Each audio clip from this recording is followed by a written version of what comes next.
제이미와 제니스의 JJ 팝콘 톡.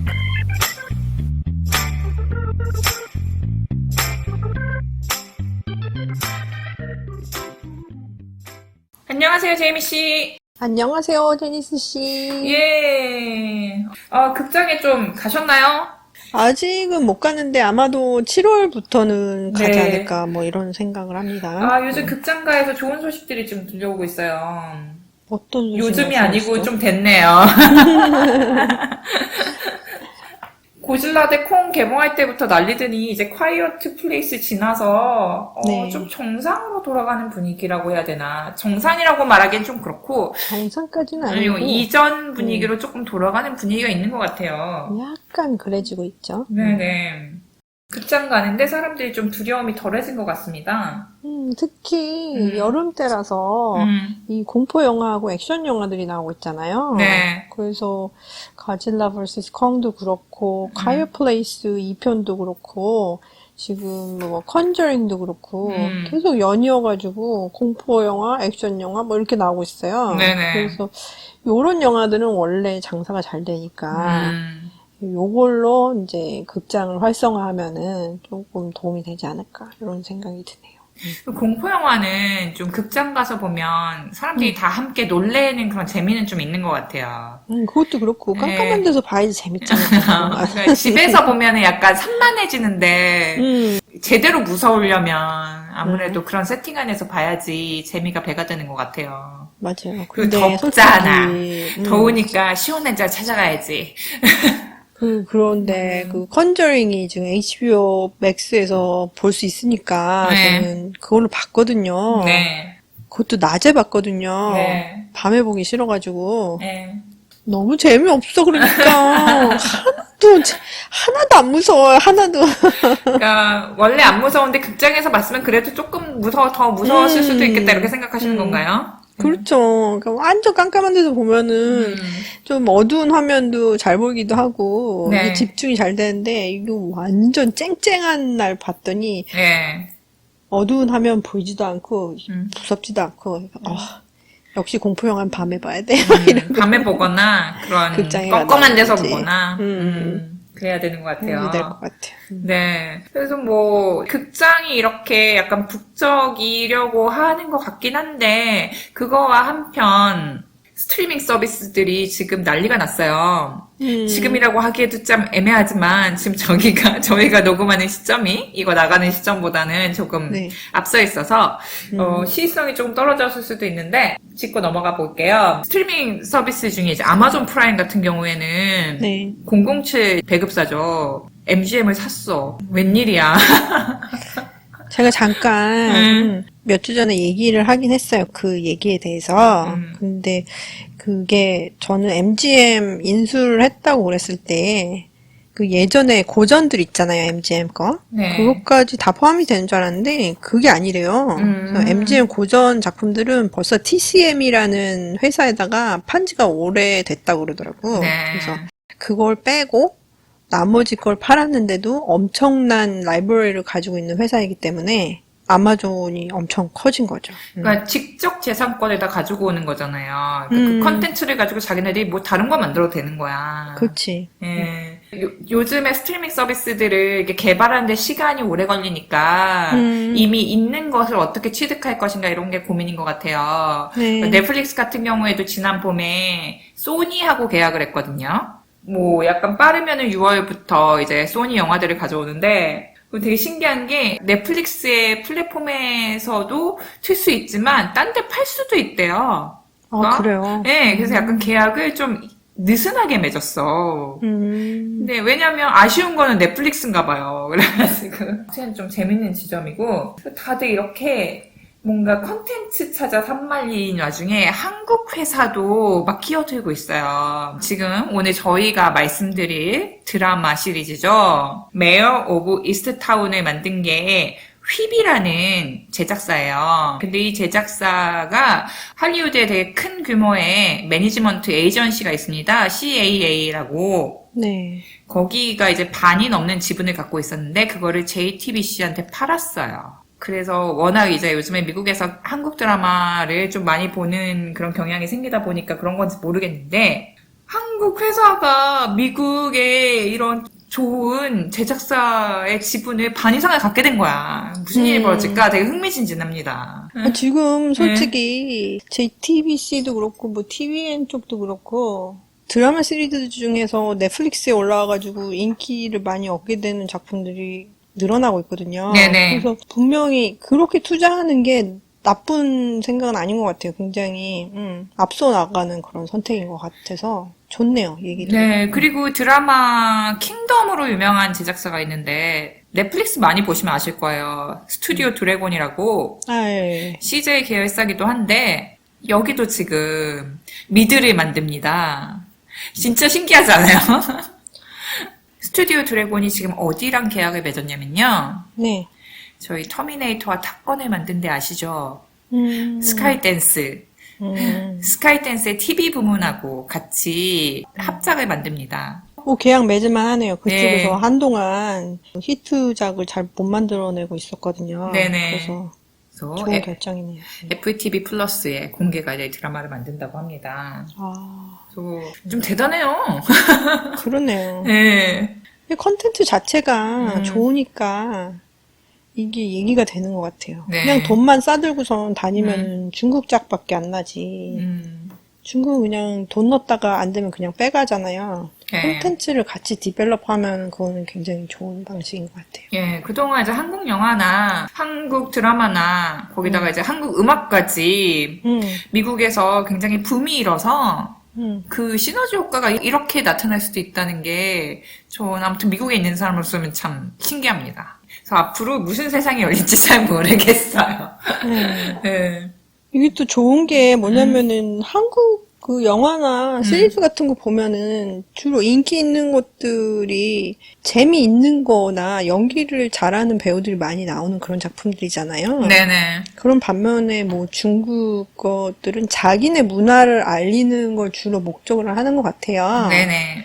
그래서 그런 데에서 차이를 보이는 것 같아서 한국 회사랑 같이 미국 회사가 작업을 해도 한국 배우를 더 많이 써야 된다. 뭐 한국에서 나온 뭐 지적 자서 더 많이 도입을 해야 된다. 이런 게 아니고 재밌는 걸 만들어내는데 포커스를 맞추니까 서로 동의를 안 할 이유가 없는 거잖아요.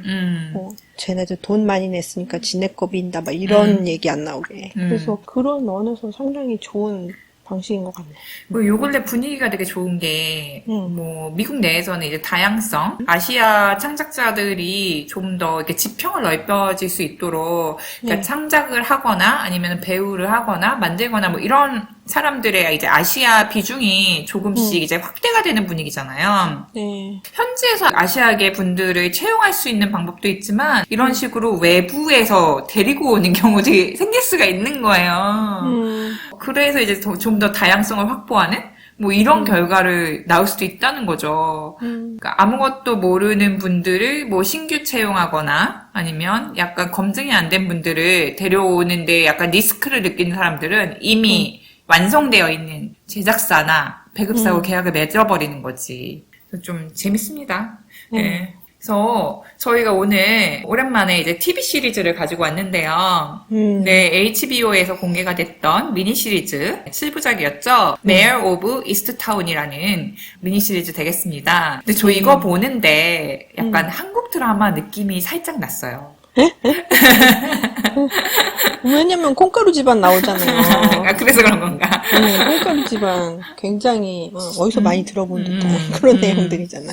이게 이제 케이트 윈슬렛이 주연을 해서 더 화제가 됐었는데요. 그게 되게 웃긴 게 제가 이 드라마를 봤던 시점이 한국 드라마 중에 약간 올해 성공한 괴물이라는 드라마가 있었어요. 네네. 근데 괴물하고 약간 설정이 비슷한 부분이 있는 거예요. 그러니까 외딴 시골 마을에서 여자들만 죽는 연쇄살인이 발생을 하고 그리고 거기에 이제 등장하는 주인공 형사는 아니죠. 경찰이죠. 경찰은 이 동네에서 자라서 경찰이 되어서 동네 사람들이랑 다 알고 막 사소한 거 신고하면 다 챙겨주고 그러면서 살인사건을 뒤쫓고 뭐 이런 설정 자체가 약간 비슷하다는 느낌을 받았어요. 그래가지고 뭐지 이거 미국의 괴물인가? 막 이러면서 흥미를 느껴서 보기 시작했는데 이게 이렇게 빈지와층은 못하고 이제 매주 열심히 올라오는 거 챙겨봤습니다. 저는 빈지와칭을 했어요. 아, 그러셨구나. 네네. 빈지와층 하면 또 어떤 기분일지 모르겠네요. 짜증은 덜 하겠죠, 아무래도.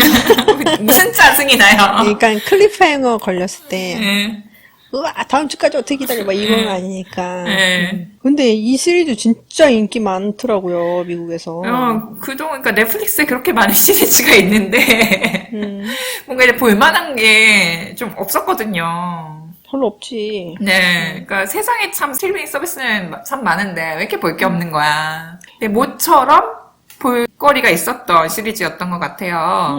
이렇게 뭔가 계속 다음 편이 궁금해질 정도의 그런 힘을 가진 시리즈. 뭐 살짝 이제 줄거리를 소개하고 넘어갈까요? 한국에서는 아직 공개가 안 된 시리즈여가지고 스포일러가 될 수 있을 것 같습니다. 근데 스포일러가 되면은 재미가 있을까 없을까? 시리즈 관심이 있으신 분들은 뭐 조금만 듣다가 강력한 스포일러도 나갑니다. 뭐 그 장면만 조금 건너뛰어서 들으시면 괜찮아요. 15초 앞으로 가기 이런 거 해야 되나? 예, 주인공은 제목 그대로 이스트타운의 형사 메어 되겠습니다. 메어 역할을 케이트 윈슬렛이 맡았죠. 친구의 남편의 조카가 그 산속에서 시체로 발견되는 바람에 이제 수사가 진행이 되고 외부에서 또 다른 형사가 지원을 와서 공동 수사를 펼치게 되는데요. 네. 근데 마을의 분위기가 좀 심상치가 않아요.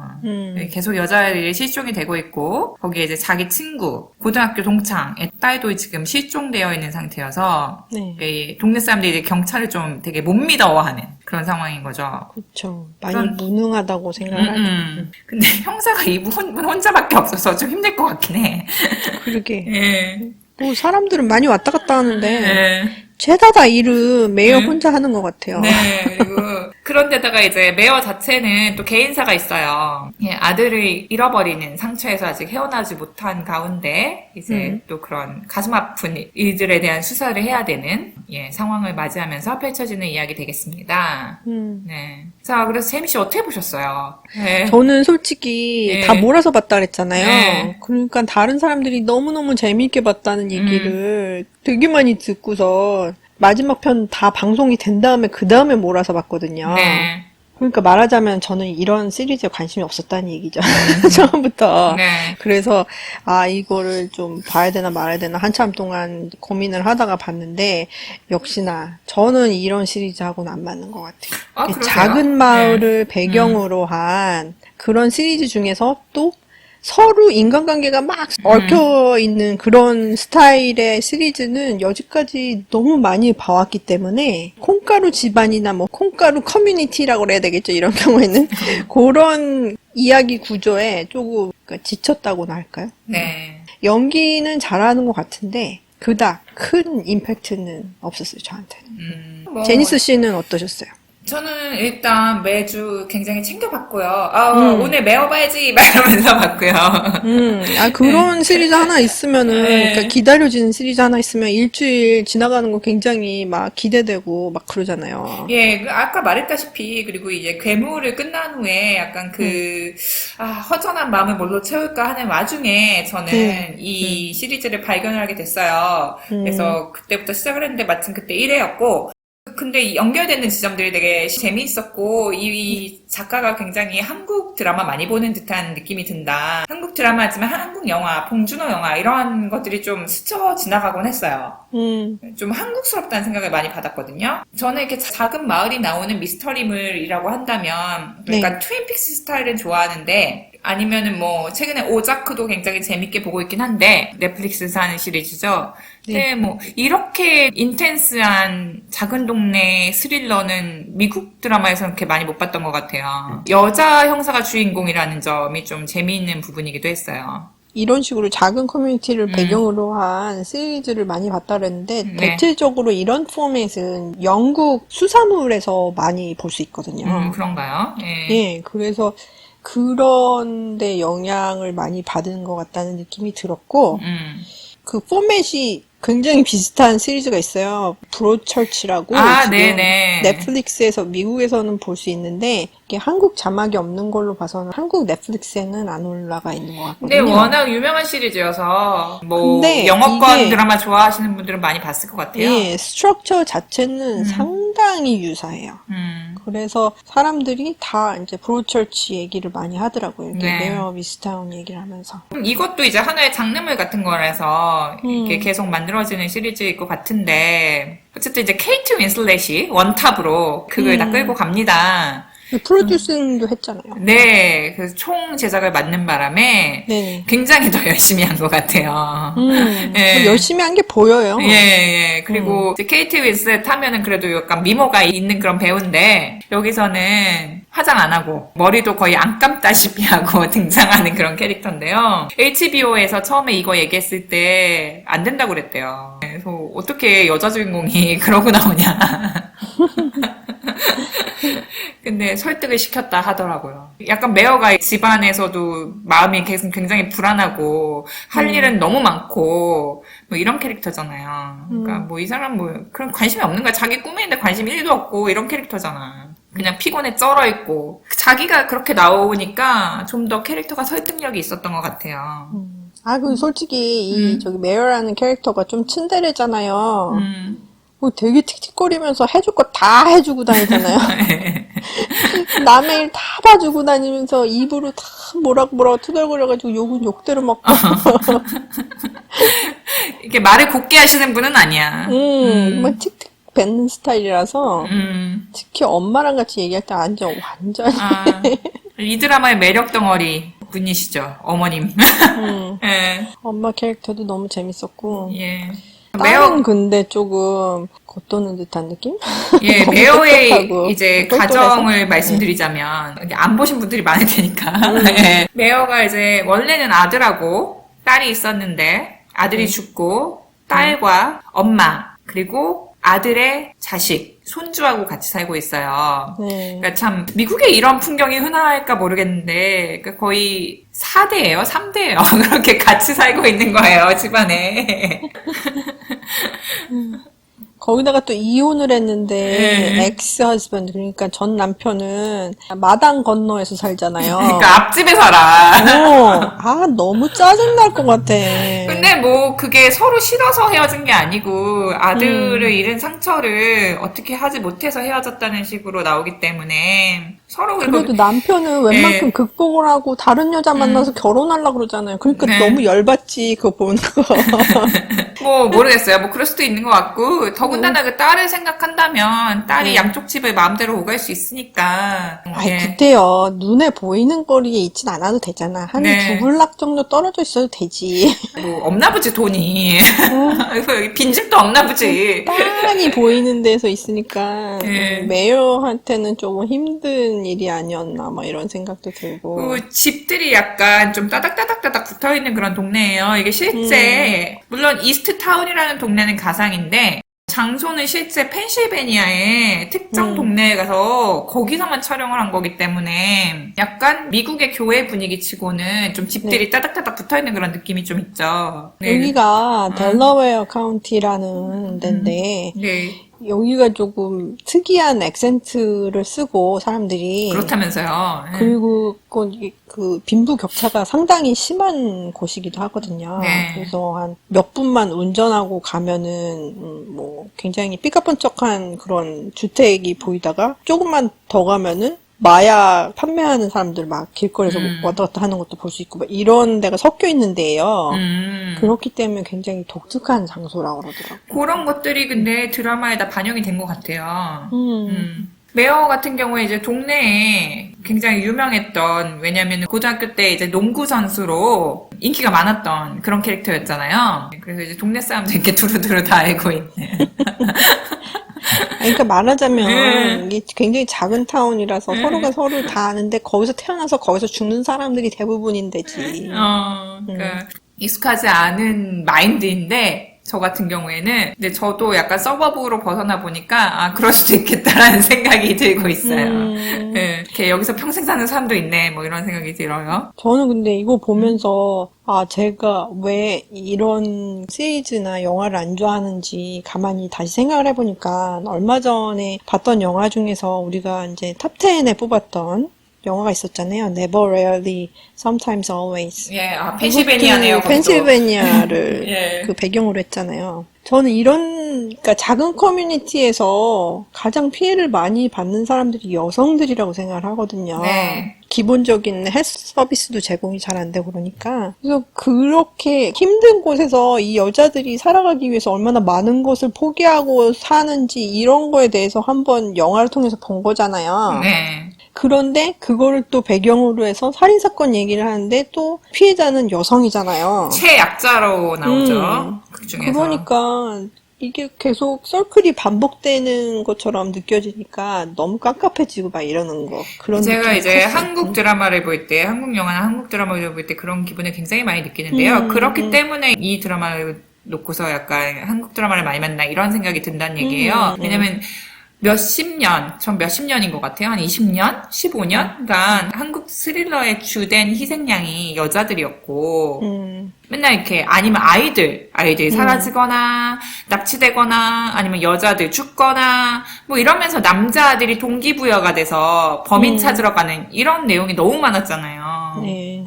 그래서 저는 이런 거 볼 때 굉장히 조심스럽게 보는 편이에요. 그래서 제가 아까 말한 괴물 같은 경우도 기본적으로 여자들이 죽는 그런 드라마여서 그렇죠. 그것을 찾는 드라마여서 굉장히 이제 반신반의하면서 봤어요. 그게 티가 나거든요. 이거를 그냥 이야기로 끌고 가려고 재미로 만든 것인가. 물론 재미로 만든 거긴 한데 아니면 거기서 더 나아가는가. 이런 것들을 보는 편인데 괴물이 제가 좋았던 점은 나아간다는 거였어요. 그 가족을 잃은 사람들의 아픔을 얘기를 한다는 점이었죠. 그래서 그래도 그나마 조금 나아졌네 했는데 네.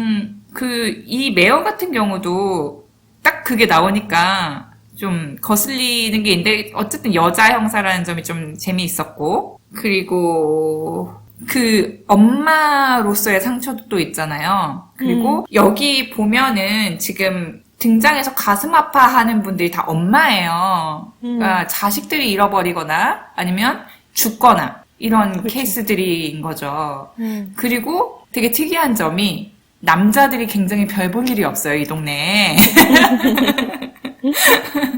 맞아요. 그러니까 범인을 찾아가는 과정을 보면서도 참 깨닫게 되는 건데 남자들은 진짜 뭔가 가족을 생각하지 않고 자기 멋대로 살고 별로 가부장이기도 하고 막 아니면은 그 보스이기도 한데 별로 이렇게 정감 가는 남자들이 없어요 이 안에. 맞아요. 예. 근데 메어 주변에 2명의 외부에서 온 남자가 등장을 합니다. 그러니까 동네 사람이 아니야. 그게 이 영화의 좀 재밌는 포인트긴 한데요. 도와주는 지원 형사로 나오는 콜린, 이제 에반 피터스가 연기를 했고요. 그리고 정말 뜬금없는 남자, 외부에서 온 시간 강사이자 소설가인 가이 피어스가 등장을 합니다. 맞아요. 그리고 메어는 이 두 남자한테 끌리죠. 그래서 제가 생각해보니까 진짜 동네 남자들이 이렇게 하찮게 그릴 수도 있나 이런 생각이 좀 들었어요. 그리고 딸 캐릭터 같은 경우에는 이제 마지막에 딸이 어떤 결심을 하고 이어지는 스토리가 있잖아요. 그러니까 딸은 더 이상 그 동네에 머무르지 않잖아요. 그 점도 저는 이 동네가 여자들이 살만한 동네가 아니구나. 이런 거를 반영한 부분이 아닐까. 이런 생각이 들었어요. 내가 엄마여도 별로 여자애한테 이 동네에서 살려고 안 할 것 같아. 아, 특히, 그리고 가이 피어스 경우에는 케이트 윈슬렛이랑 밀드레드 피어스라는 그런 시리즈에서도 같이 나왔었거든요. 네, 그랬었죠. 그것도 HBO에서 했었는데. 2011년이거든요. 네. 이걸로 둘 다 상도 받고 그랬었는데, 그래서 여기서 다시 나오니까, 이게 이런 말이 있잖아요. Economy of Character라는 말이 있거든요. 비싼 돈 주고 데리고 온 배우는 뭔가 이유가 있어서 데려온 거다. 막 이런 게 있으니까. 그런데. 아유, 가이 피어스가 범인 아니야? 그니까, 이렇게 뭐지? 이러면서. 뭐 그랬었는데, 반전이었습니다. 아니었어요. 반전. 아이캔디야. 그러니까 이게 여자 캐릭터하고 남자 캐릭터를 성별을 바꿔놓은 거라고 생각을 하면 될 것 같아요. 전에, 그러니까 한 20년 전에만 해도 이런 시리즈 만들었으면 이 남자가 당연히 주인공이었고, 네. 가이 피어스 그 캐릭터가 여자가 연기했을 그런 캐릭터거든요. 지금에 와서 많이 발전을 했다고 봐야 되나 하여간 그렇게 생각이 들더라고요. 뭐 발전인지 모르겠는데 어쨌든 가이 피어스를 끌어들인 거는 케이트 윈슬렛 제작자님이라고 하고요. 전화를 했대요. 내가 이런 거 하는데 나와주시겠냐. 뭐 그 역할도 별로 크지 않다 이런 얘기 했겠죠. 근데 예스라고 했대요. 그래가지고 같이 작업했던 게 즐거웠었나 보지. 자기도 놀랬대. 그 웃긴 게 뭐냐면 케이트 윈슬렛이 어렸을 때 그 가이 피어스가 나왔던 드라마가 있대요. 호주에서 살았어서 호주 드라마에 나왔었는데 네이버스라고 그때 케이트 윈슬렛이 거기서 가이 피어스 보고 너무 좋아했다는 거예요. 가이 피어스 잘생겼잖아. 잘생겼지. 아우, 그 턱선 어떡할 거야. 그래서 그 네이버스 대사를 가지고 계속 놀린다는 거예요. 가이 피어스 만나면. 진짜. 둘이 되게 친한가 봐요. 나이 차이는 좀 있는데 되게 아무튼 알콩달콩한 사이인 것 같아요. 그래서 이렇게 출연해 달라고 했을 때 진짜 별 역할 아닌데도 이것도 약간 스포일러인데 별 역할 아닌데 이렇게 말하는 것 자체가 좀 재미를 깎아먹는 것 같긴 한데요. 아니에요. 가이 피어스 나중에 뭔가 있습니다, 여러분. 눈여겨보세요. 아이캔디입니다. 아이캔디. 스포일러! 네, 그리고 이제 콜린 역할은, 에반 피터스라고, 저는 이분은, 어디서 봤는데, 퀵실버. 그니까, 그 엑스맨의 완다비전. 퀵실버였어. 완다비전에서도 나오잖아요. 근데 완전 스타일이 다르게 하고 나오잖아요. 그래서 못 알아봤어요? 처음에 못 알아봤어. 제가 어디서 진짜? 봤지? 막 이러고. 이 사람이 조금 분장하는 거에 따라서 굉장히 다르게 바뀌더라고, 분위기가. 특히 아메리칸 호러 스토리에서 여러 그 세그멘트에서 다른 캐릭터로 나오거든요. 네. 그럴 때마다 분위기가 너무 확 바뀌는 거예요. 그렇구나. 그래서 와, 이 친구 누구야? 막 이랬었는데 예. 나중에 퀵실버까지 하는 거예요. 예. 오, 잘 풀리겠구만. 막 이렇게. 네. 저는 퀵실버로만 눈에 익어가지고, 이렇게, 다르게 분장을 하니까 진짜 못 알아보겠는데, 연기는 꽤 잘하네? 막 이러면서 봤거든요. 잘해요. 예. 그리고 솔직히 이게 지금 델라웨어 카운티라고 그랬는데 이 사람들이 이제 델코라고 줄여서 얘기하거든요. 네. 요 지역의 액센트가 되게 특이해요. 네. 약간 남부 스타일이랑 비슷하지만 자세히 들어보면 남부랑 확연하게 차이가 나는 그런 네네. 특이한 액센트인데 이거를 제대로 구사할 줄 아는 배우가 메이저 캐릭터에선 없는 거야. 근데 유일하게 에번 피어스가 제대로 하더라고, 액센트를. 대단하네. 그래서 제일 못한 게 케이트 윈슬렛이었어요. 케이 윈슬렛 근데 자기가 굳이 이 액센트로 하겠다면서 우겼다면서요. 근데 예. 이게 그 액센트를 할 수 있도록 도와주는 코치가 다 있었거든요. 네. 근데 이 코치가 제대로 안 가르쳐 준 건지 이거 너무 대사 전달이 이상하게 들리는 거예요. 제가 이런 액센트 관련해서는 뭐 관심이 많아서 주의 깊게 많이 듣는 스타일이거든요. 뭐 시리즈나 영화를 볼 때. 네. 근데 케이트 윈슬렛이 이 시리즈에서 한 액센트는 드라마 흐름을 끊을 정도로 그렇게 못하더라고요. 그리고 그 대사 전달할 때 이게 툭툭 끊기게 이렇게 얘기를 하는 거예요. 너무 액센트에 집중을 한 나머지 대사 전달이 잘 안 되는 거야. 즉 그래서 그런 거를 봤을 때는 에반 피러스가 연기를 너무 잘했어. 액센트까지 해서. 감독도 그냥 뉴욕 정도 액센트 해주면 된다. 그 영국 사람이니까 미국 액센트 하기 힘들잖아요. 그냥 무난하게 하면 된다. 그런데 이제 자기는 이제 이 동네 액센트로 하겠다. 이래서 열심히 노력은 했다고 해요. 아니 노력한 건 좋은데 케이 윈슬렛이 그리고 또 연기를 잘하잖아요. 배우면서. 네. 그리고 능력도 있는 배우인데 그렇다고 해서 모든 걸 다 할 수 있는 배우는 아니야.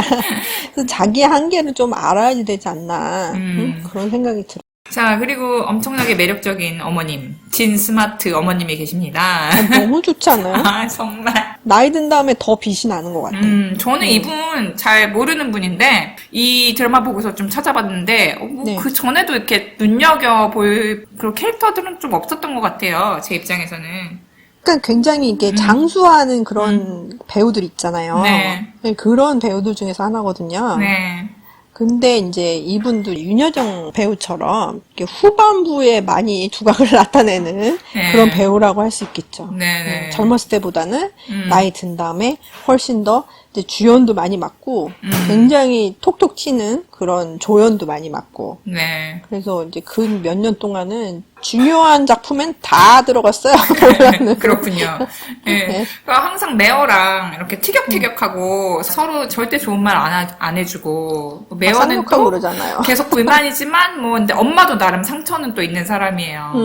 평소에는 그냥 개그 캐릭터고 그리고 이제 가이 피어스, 리처드가 픽업하러 오는 날에는 굉장히 또 상냥하게 변해가지고 네, 되게 친절하게 대해주고 네. 아, 근데 그 장면에서 그 가이 피어스한테 인사할 때 그 층계 레일에 앉아가지고 얘기하잖아요. 그거 연기를 하다가 거기서 떨어지셨대. 어떡해.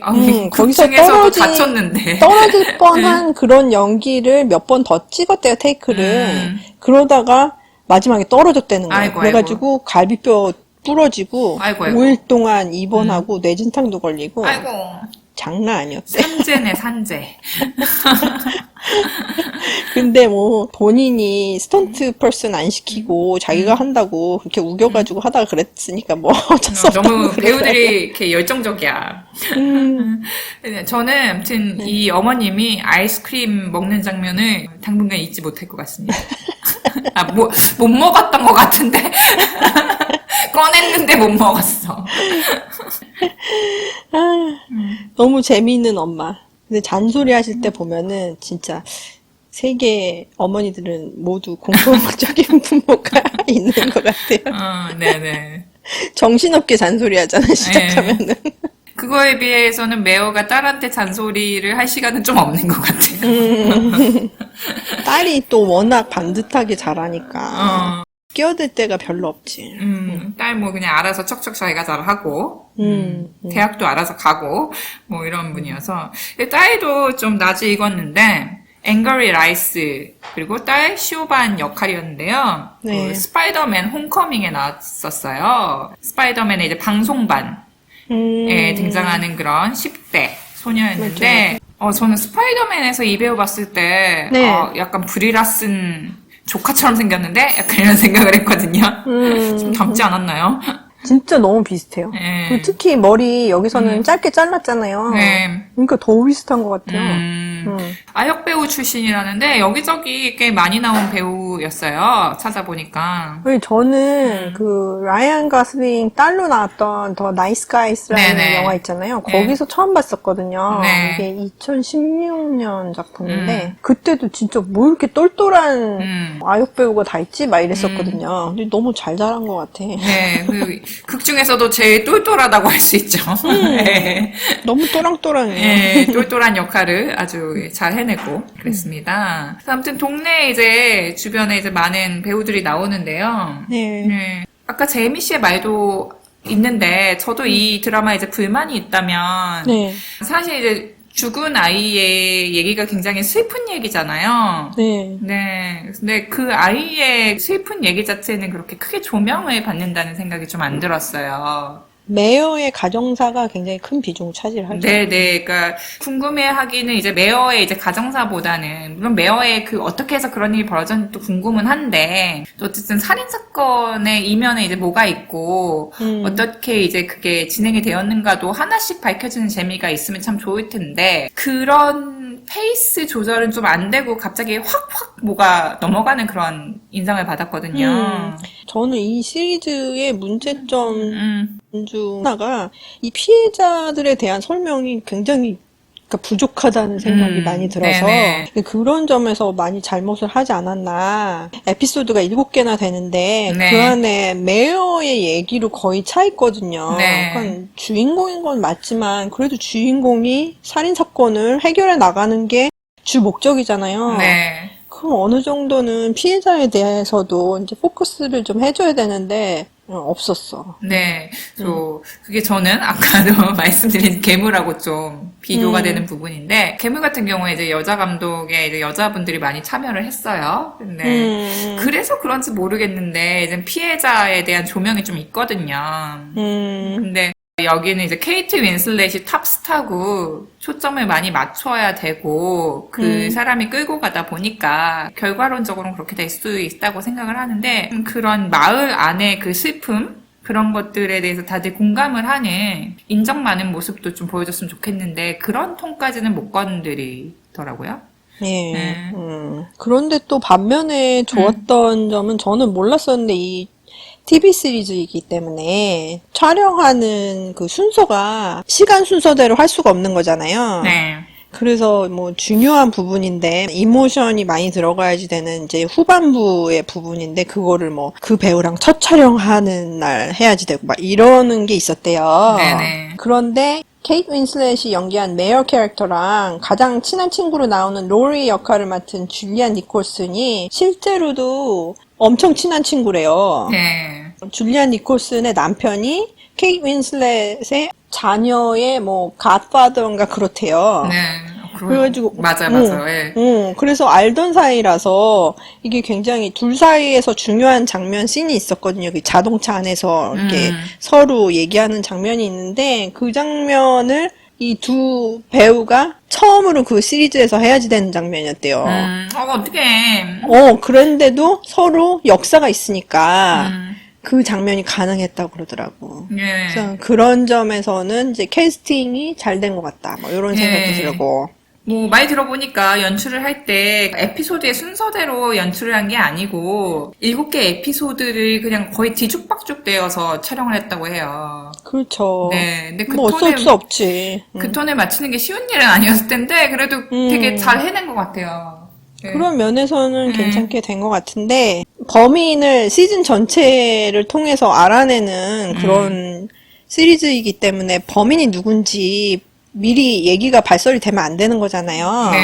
근데 거기다 케이트 윈슬렛은 프로듀서이기 때문에 이 시나리오를 받은 게 2018년 6월이었대요. 그래서 그때부터 시작해서 지금 마지막 그 에피소드가 방송된 그때까지 이 비밀을 지키고 있었어야지 되는 거지. 그러니까 식구들한테도 얘기를 안 했대.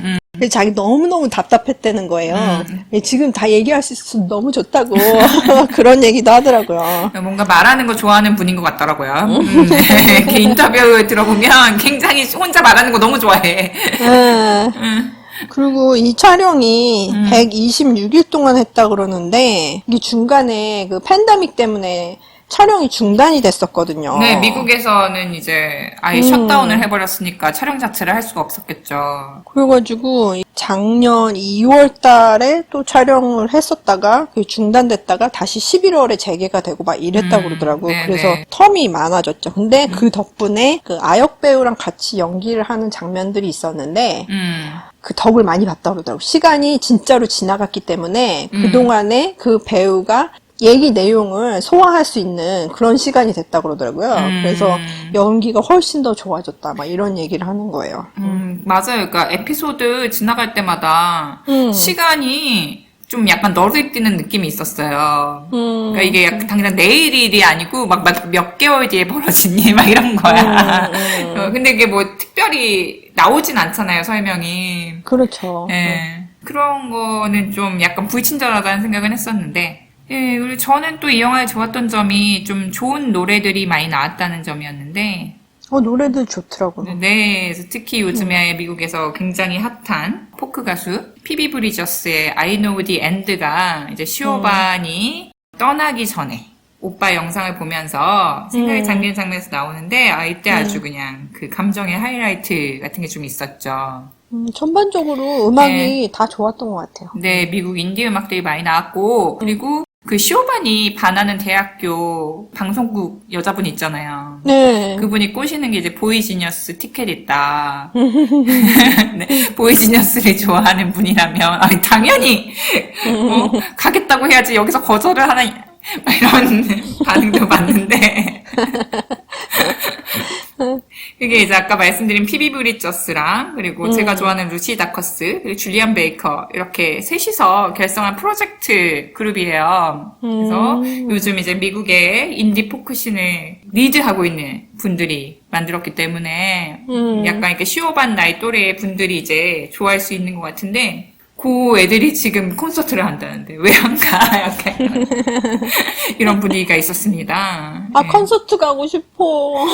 맞다. 저 오늘 예매해야 되는 거 하나 있었는데 까먹었네요. 아, 이미 진짜요? 매진됐겠다. 어떻게? no. 내년 3월 콘서트야. 누구 건데 이렇게 벌써 매진? 예. 제가 좋아하는 크루왕빈이라는 밴드가 있는데, 정말 그렇게 가고 일찍 해야 싶은데. 되는구나. 그럼요. 이미 매진됐을 것 같아요. 있잖아. 오전에 한다고 그러놓고 까먹었네. 아하. 예. 저는 뭐 그래도 전반적으로 매어 캐릭터는 재밌었다고 생각을 합니다. 그래서 예, 뭐 맨날 집에 들어오자마자 맥주 마시고 밥 안 먹고 포테이토 칩 먹고 뭐 굉장히 미국적이시다 뭐 이러면서 봤어요. 그거 있잖아. 스프레이 치즈 뿌려 먹는 거. 네. 그거 너무. 예, 미국 드라마의 특징이 한국 드라마와 달리 이렇게 밥 먹는 장면이 별로 중요하게 나오질 않아. 근데 메어가 자주 마시는 맥주가 롤링락이라는 비어거든요. 네. 그 비어를 저희 돌아가신 어머니도 굉장히 좋아하셨거든요. 그래가지고 아이고, 보면서 예. 참 생각이 나더라고. 네. 굉장히 저는 좋아하셨는데. 그게 좀 이제 그렇게 비싼 맥주는 아니죠. 그냥 저렴한 맥주에 속하는데 처음에 미국 와서 초창기에 많이 먹었었어요. 저 같은 경우에는. 네. 그래서 좀 반가웠습니다. 그 가격대 맥주 중에서는 맛이 꽤 괜찮은 거라서 네. 그거를 선택하시는 분들이 좀 있더라고. 네, 그러니까 그 당시에 유행하던 맥주는 팝스트 블루 리본 이런 맥주였는데 저는 그건 진짜 맛이 없던데 미국 분들 왜 이렇게 좋아하는지 잘 모르겠고 롤링락이 훨씬 낫더만. 저도 롤링락 괜찮아서 이제 어머니 기일 때면 이제 롤링락을 프라이 치킨이랑 같이 먹어요. 굉장히 아메리칸스러운 제사상이군요. 네. 그래서 굉장히 생각이 많이 났었고, 이게 네. 먹는 걸 보면은 그 필라델피아 특유의 그런 자주 먹는 음식들이 있대요. 그 샌드위치도 자주 등장하잖아요. 필립치즈 샌드위치. 그 진짜 맛있어요, 근데. 그거를 파는 가게 중에 하나가 와와라고 있는데, 편의점이잖아요, 근데 그거는. 근데 거기에서 메어 이스타운을 기념을 한다고 그 샌드위치를 또 만들고 그랬대요. 그리고 메어의 날 뭐 이렇게 정하고 막 그런다 그러더라고. 그래서 그것도 한번 먹어보고 싶다. 뭐 이런 생각이 들어요. 거기서 얘기하는 것 중에서 좀 약간 매운 뭐 샌드위치 얘기 나오잖아요. 네. 그게 또 이제 새로 품목으로 각광을 받고 있다고 그러더라고요. 뭐 저는 그렇게 큰 기대는 되지 않는데 왜냐면 제가 뉴욕에서는 본 적이 없는데 그 와와라는 편의점을 사실 전 뉴저지 가서 처음 봤거든요. 그러니까 그게 볼품 없는 데야. 웬만하면 가고 싶지 않은 데야. 근데 여기 델코에서는 거기가 메인이에요, 메인. 예, 많은 사람들이 오가더라고요. 그래서 이 드라마를 보면 그 진짜 그 현지의 집을 섭외해서 진짜 그 집 안에 가서 찍었기 때문에 뭐 미술팀이 조금 더 이렇게 만지긴 했겠죠. 그러니까 미국 서민의 생활 이런 거를 좀 엿볼 수 있을 것 같아요. 네. 지금 한국에서는 어디로 갈지 잘 모르겠는데 예전에 왓챠에서 HBO 미니 시리즈를 많이 가져가는 걸 본 적은 있어요. 근데 이것도 왓챠에서 공개가 될지는 잘 모르겠어요. 왜냐면 미국에서는 지금 참 보기 드물게 근래 인기가 많았던 TV 시리즈여서 그러게요. 예, 제작진이 약간 좀 비싸게 팔려고 하지 않을까 이런 생각이 들거든요. 그럴 수도 있어요. 예. 근데 이거는 이제 시리즈를 보면서 작은 마을에선 살 게 아니다 막 이런 생각을 하게 되는 그런 결말인 것 같아서 일단 사람은 큰 데에서 살아야지 되지 않나. 특히 여성은 안전한 곳에서 살아야 됩니다. 넓은 곳에서 많은 것을 경험하면서 많은 사람을 만날 수 있는 게 좋지 않나 뭐 이런 생각을 다시 했어요. 동네에 형사가 한 명밖에 없다는 게 말이 되냐고. 아무리 사건이 없는 곳이라고 해도 사건이 일어나는데도 불구하고 충원은 안 해주고 혼자 다 해결하라 그러고. 그러게. 일단 이 치안이 별로 좋지 않은 것 같아. 보면은 계속 남의 집 뒷마당이나 앞마당에 이상한 사람들이 이렇게 드나들고 신고했는데 별거 아니라 그러고 깝깝해요. 저는 그리고 뭐 어딜 가든지 아는 사람 만날 수 있는 그런 데서 계속 살고 싶지 않거든요. 태어나서 죽을 때까지 작은 마을에서 살아야지 된다고 생각하면 진짜 막 완전 머리 터질 것 같아요. 진짜 그거는 너무 답답한 것 같아요. 근데 솔직히 말해서 뉴스 같은 데 보면은 미국 사람들 중에서 태어난 마을에서 해외여행도 한 번 안 가고 태어나서 죽을 때까지 한 곳에서만 있다가 가는 사람들이 의외로 많거든요, 아직까지도. 저는 굉장히 많을 것 같아요. 지금 또 세상 모든 사람들은 영어만 쓰는 줄 알고. 그러니까 네. 그렇기 때문에 이렇게 여행을 해봐야지 다른 사람들에 대해서도 이해를 할 수 있고 이제 폭넓게 받아들일 수 있는 그런 자세가 되는데 그게 안 되니까 미국 사람들이 자꾸 편협해지는 게 그래서 그러는 것 같다는 생각이 저는 들고. 아직도 미국 분들이 프렌즈를 그렇게 열심히 보고 있다는 거에 대해서 드라마를 어떻게 이렇게 맨날 반복해서 볼 수가 있을까 뭐 이런. 아니, 뭐 프렌즈는 한국 사람들도 많이 봐요. 그러니까 그거를 몇십 번을 본다고요? 계속 몇 년 동안. 진짜 뭐 영어 공부를 한다면서 본다는데 뭐 그게 재미없으면 본인이 계속 볼 리는 없잖아. 아무튼 네. 메어 오브 이스트타운을 보고 그럼 우리가 내린 결론은 도시에서 살아야겠다 이건가요? 특히 여자들은 넓은 곳에서 자유롭게 살아야지 된다. 네. 이런 생각이 들었어요. 네. 굳이 이렇게 가족한테 뭐 목매지 말고 세계의 전부가 가족은 아니라는 것. 그러니까 그 메어의 아들도 그런 영향을 받지 않았을까 이런 생각도 들어요. 네. 좁은 세상에서 맞아요. 자기를 끼워 맞추면서 사느라고 너무 힘들었던 게 아닐까. 그럴 수도 있었을 거예요. 우리 팝콘 지수 주기 전에 이런 시리즈에 관심 있으신 분들이 계시면은 이제 전에 나왔던 시리즈 중에서 지금 넷플릭스에서 하고 있는 이제 브로드처치도 있고 저는 프라임 서스펙트도 한번 보시라고 말씀을 드리고 싶어요. 물론 작은 마을을 대상으로 한 건 아니지만 여자 수사관이 나왔기 때문에 그런 것도 한번 보시면 좋을 것 같고 더 폴이라는 시리즈하고 인데버라는 시리즈 뭐 이런 것들도 굉장히 보실만한 시리즈가 아닌가 하는 생각이 듭니다. 예. 네. 저는 역으로 괴물을 재밌게 보셨다면 괴물의 미국판이라고 할 수 있는 메어 오브 이스트타운도 챙겨보시면 좋을 것 같습니다. 자, 그러면은 우리 팝콘 지수를 줘볼까요? 네, 저 팝콘 주스는 3개 드리겠습니다. 네. 상당히 좋아하셨군요. 네. 3개 잘 안 주시잖아요? 뭐 드라마 시리즈에서는 팝콘 주스를 주는 경우가 별로 없는 것 같아요. 네. 네. 저는 2개 반. 네. 오, 이럴 수가 저희가 이렇게 제이미 씨가 더 안 주는 경우도 있네요. 그러게요. 네. 네. 전 뭐 좀 이런 시리즈하고는 안 맞는 걸로.